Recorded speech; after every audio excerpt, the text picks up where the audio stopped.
Welcome to the Industry 4.0 Club's Fireside Chat.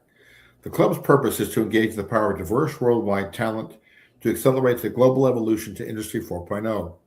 We accomplish this by hosting and supporting respectful, thoughtful, and interdisciplinary open conversations and creating quality content on wide-ranging Industry 4.0 topics to expand the reach of our community. My name is Mike Ungar, and I am the CEO of the Industry 4.0 Club. I have over 40 years of leadership and management experience, most of that with Michelin in manufacturing. I'm joined today by my co-host and chairman of the club, Mike Yost. Mike, would you mind introducing yourself, please? Not at all. Thanks, Mike. Welcome, everybody. As Mike said, my name is Mike Yost. I am the volunteer chairman of the organization, one of its co-founders, and Mike's co-host here on these fireside chats. I've been in industry almost 40 years myself. First half of my career on the industrial automation, industrial software solution provider side, and the last half of my career and counting on the nonprofit side. So really excited that today we have the opportunity to speak with Reece Mullins, who's the founder and CEO of Metis. We're going to be talking about going from tribal knowledge to intelligent maintenance, how AI is reshaping the factory floor. Metis is an AI company that's on a mission to accelerate American manufacturing by solving the skilled labor shortage. Their product, Jack, is an AI agent that keeps production lines running when people who've been doing that work for the past 40 or 50 years retire. Big issue for everybody. So Jack captures tribal knowledge and reasons across manufacturing data sources, including PLC code, work orders, schematics, and live equipment data, so they can solve any problem that the maintenance team faces. For a little bit of context, before Metis, Reece was a controls engineer at Tesla, working on robotics and advanced automation. So welcome, Reece. Yeah, man, I appreciate it. I'm really excited to be here. Excellent. We're happy to have you. Yeah, that's good. That's great to meet you as well and have you on this fireside chat. So maybe we can just jump right in, Reece. Every manufacturer, almost every manufacturer, depends on a handful of experienced technicians who seem to know everything about a machine. Its quirks, it sounds different, its workarounds, how you handle whatever problem kind of arises, and its failure modes. So as these folks retire and move on, so what are manufacturers really at the risk of losing, and why is capturing that knowledge proven so difficult from your experience? Yeah, I mean, like you mentioned, there's like 10 guys on a maintenance team, and 2 of them have been there for 30 years, and they kind of hold the weight of the rest of the team, and you've got younger guys who are trying to learn. And, our kind of theory and what we've seen in the field is that, basically, if you've got less experience on the floor, less know-how to solve these problems, then when, the line does go down or, something explodes like it does pretty much every day, it takes longer to fix that problem. And, it's going to lead to more downtime and cost for the manufacturer. So, and then, you're also not getting as much hands-on mentorship from the older guys to the younger guys. So there's a bit of a cost there, but primarily, if the guys who know how to fix the machines are gone, then when the machines go down, that's a big problem.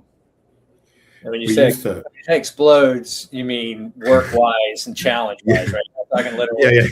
Yeah. I mean, it's just, I say that because when I worked at Tesla, I would come in every day and I'd be like, oh, what happened last night? And my manager would look at me and he's like, the line's exploding, and that was just like our every day.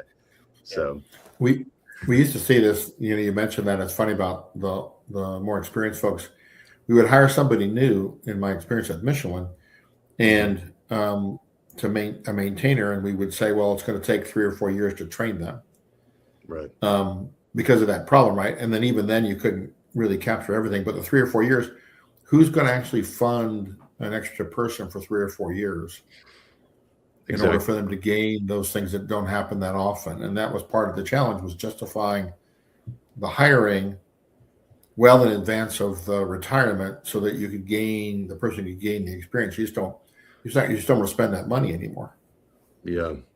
I mean, I think you're right. Like the line doesn't just, I mean, it goes down every day. We talk about that, but like there's thousands of different failure modes that a line might have. And it's going to take a guy 4 years to at least maybe see half of them, and be effective in that way.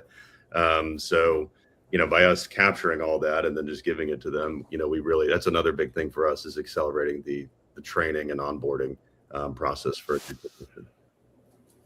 Well, and Reece, we've talked a couple of times, and I think your perspective, coming from the controls arena, even knowing what a PLC is different in the Industry 4.0 ecosystem. Yeah.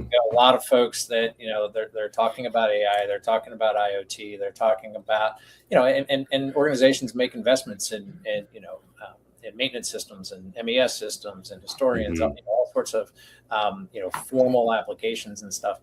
But I do think they don't. A lot of organizations, a lot of people don't have the experience and the perspective that you do. So I'm wondering if you could sort of stitch together for us, from your vantage point, knowing what you know, maybe even start with what a controls engineer does, right, and the value of it, and then tie it in with this futuristic, AI and about. Yeah. So, I mean, I can just talk about, how this company kind of came to be in the beginning. A big part of my job was, I was a controls engineer at Tesla, and I'm in my office, and a technician calls me and says, "Oh, hey, Reece, the line is down. The FANUC robot, or at this welding cell is faulting out, and we don't know how to get it running again." Right. Then I come down there and I, bring my computer and I plug into the PLC, I plug into the robot, and maybe I look at the SCADA system that we had. I think about, what happened over the past week that I can remember. And then from there, I can kind of reason my way to what the root cause is and then make the fix. Maybe it's a PLC change. Maybe it's a, robot controller change. Maybe, honestly, sometimes a sensor is just, dusty and you just got to clear it off and then it runs again. Stuff like that can be very simple. But anyway, that was kind of my job, was to figure out the root cause, tell them how to fix it, or make the fix myself, and then get the line running. And from there, that was kind of the idea of like, well, what if we just built an AI system, like an AI agent, in this case, Jack, who was like a AI version of me, And Right. So now, instead of the technicians calling me, they call Jack, and Jack has access to the PLC code and like the live machine data. It's using the equipment context from schematics and manuals and historical data. And we can actually pull in the literal logic, and the technician is saying, "Oh, okay, I'm getting a brake chopper fault on this motor," and then it can look through the logic and find, what bit, down to the exact bit, and explain it to them in natural language, what the problem is. And I think, kind of at a macro sense, that's the acute problem that we're solving right now. And then at a macro sense, it's like, okay, all these different things you talked about, the SCADA, the MES, the quality tracking system, just generally a data historian, they're all kind of solving different pieces of the pie. Even IoT, they're all kind of solving different pieces of the pie, and none of them are really a complete solution. And we kind of think that it all starts in the PLC, it all starts on the floor.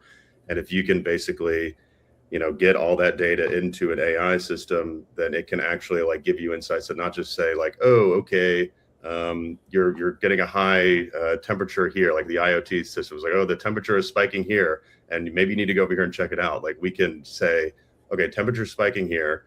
Here's what we think the root cause is. Here's the literal exact piece of logic or parameter that might need to be changed," and then be able to make that change. So in that example where you're actually in the PLC code itself, and it takes you to that bit that has faulted, right, or is triggered and taken the machine down, that literally, back to your earlier point, could be the sensor that's dirty, right? That you could then tell them, right, which from experience because you've been there, but then you could teach somebody else quickly.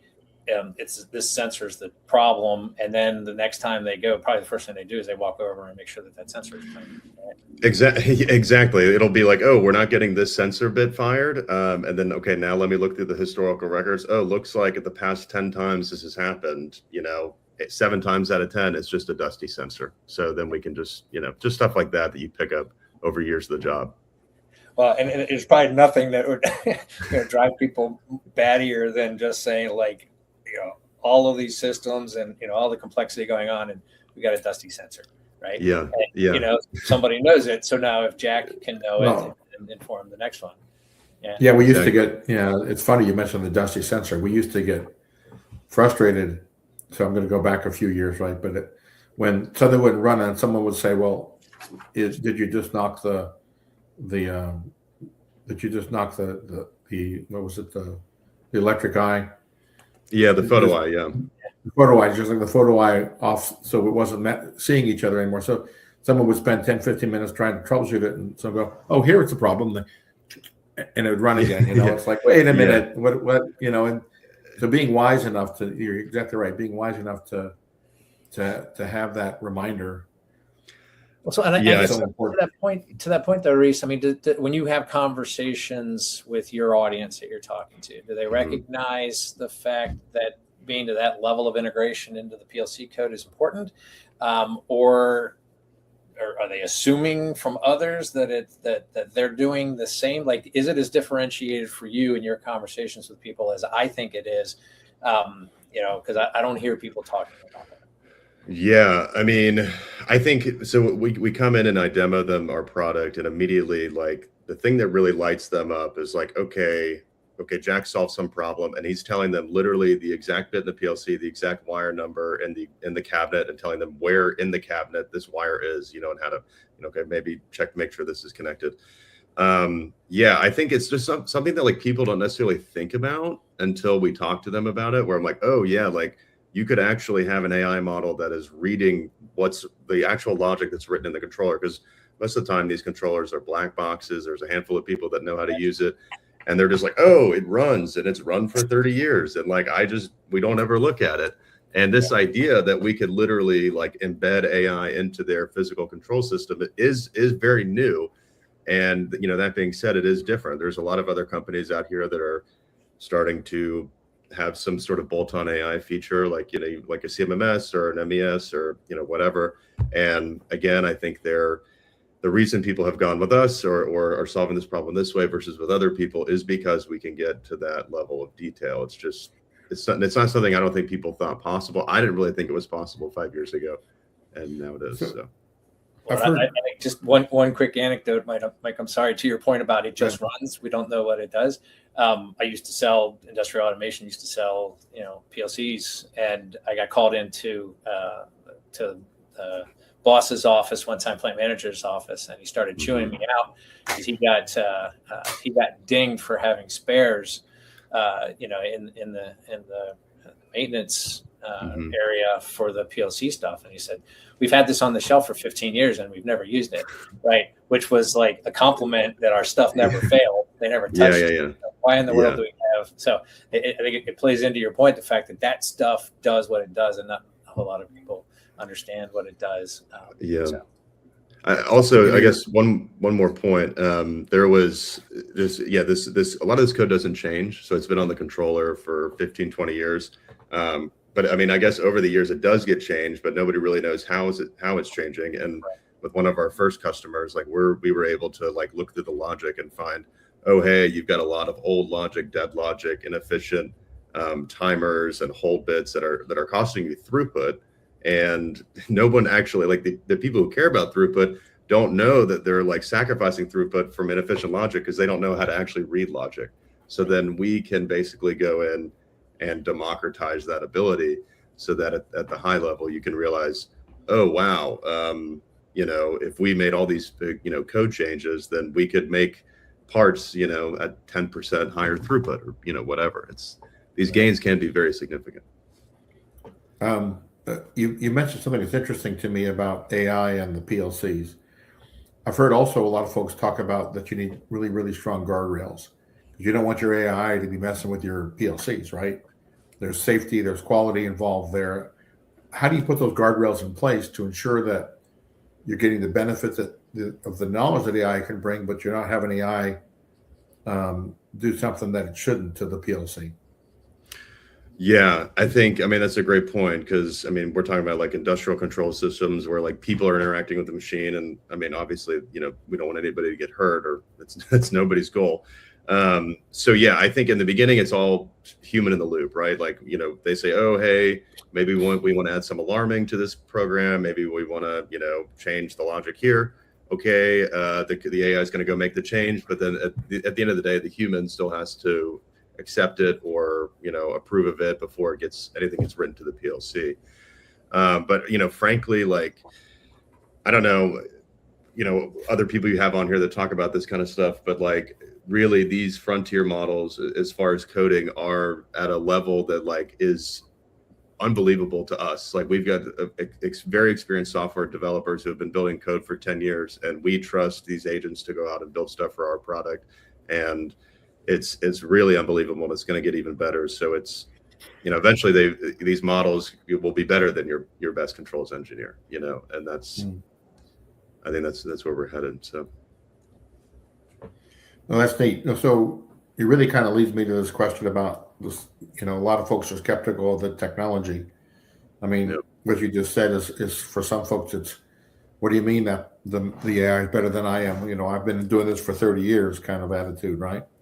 So how can manufacturers introduce AI in such a way that it earns the trust of those folks, of those 30-year employees in the frontline teams, as a way to really improve the way things work rather than replacing them? Or so can you talk me through how do you do that to make sure that you both win with what the technology offers, but you don't leave the people behind in doing so?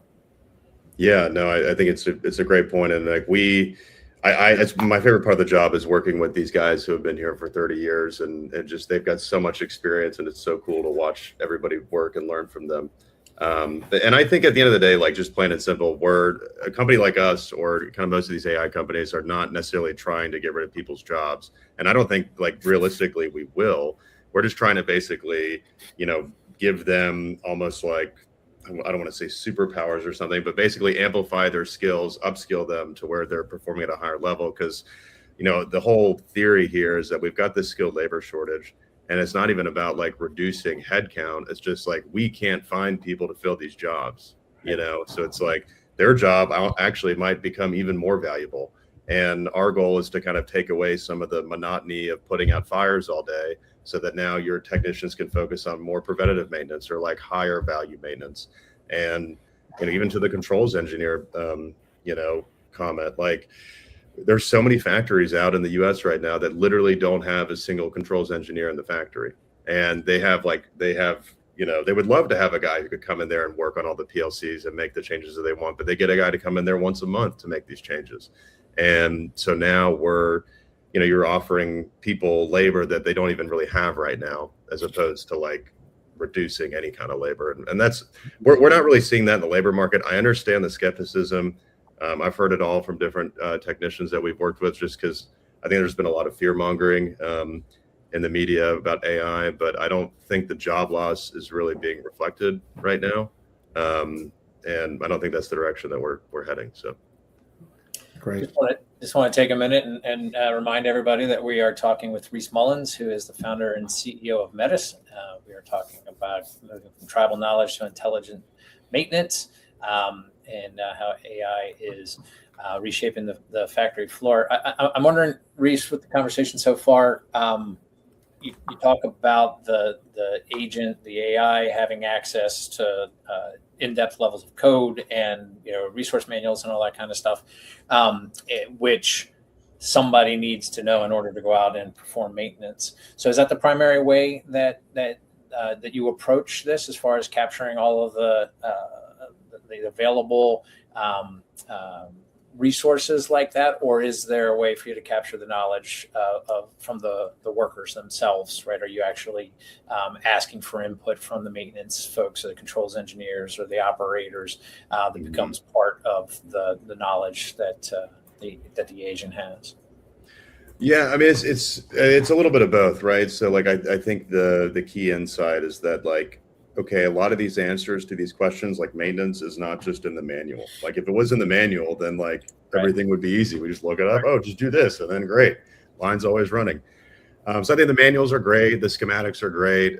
All this stuff kind of builds to help, or works to help build basically a mental, you can kind of call it mental model of the factory, like the factory ontology, like how the model interprets the physical reality of the system.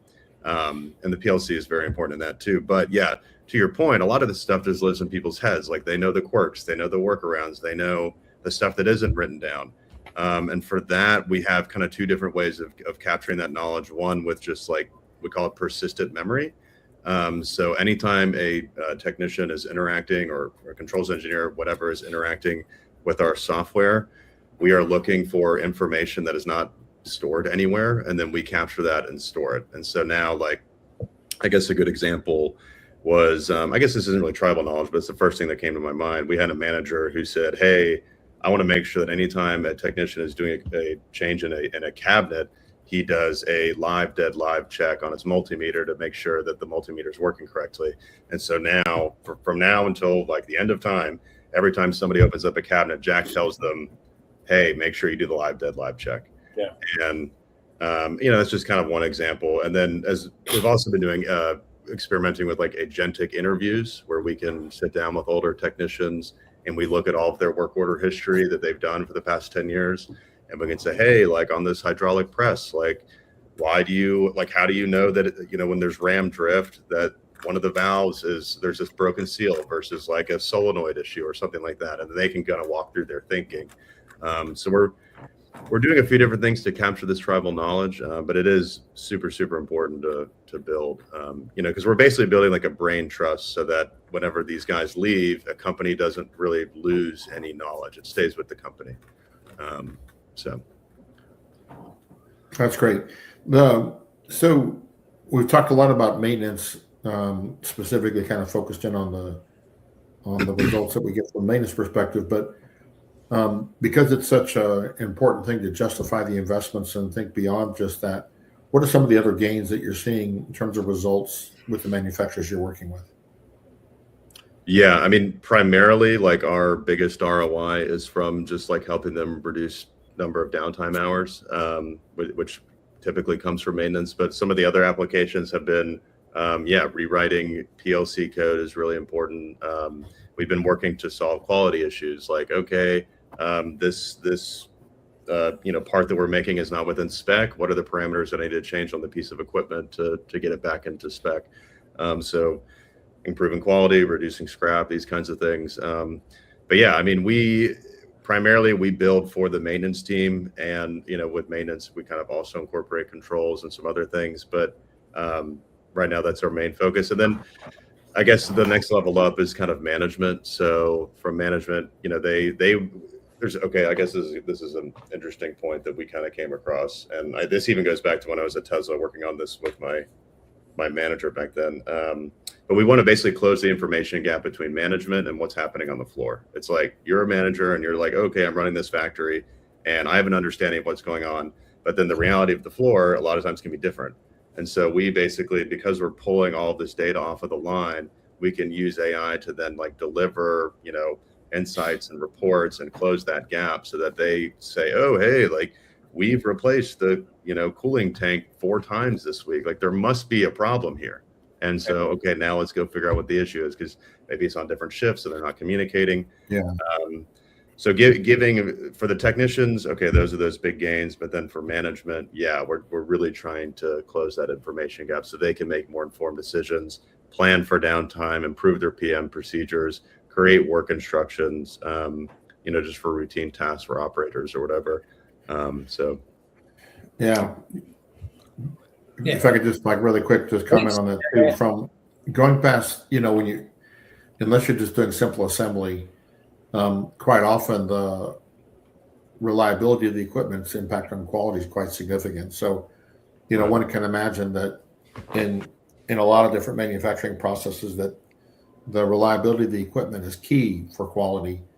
When it comes to things like wear and those sorts of wear issues, they don't happen instantaneously. Quite often they happen over time. So there's a tremendous benefit to see how, well, the machine's not running quite right, but to know that the impact on quality is going to happen if it hasn't already happened. And so this can play a really big role, I think, in also quality results, as you've alluded to. Yeah, exactly. It's like maintenance and quality are kind of, related, they're brother, sister, if you will. Yeah, absolutely.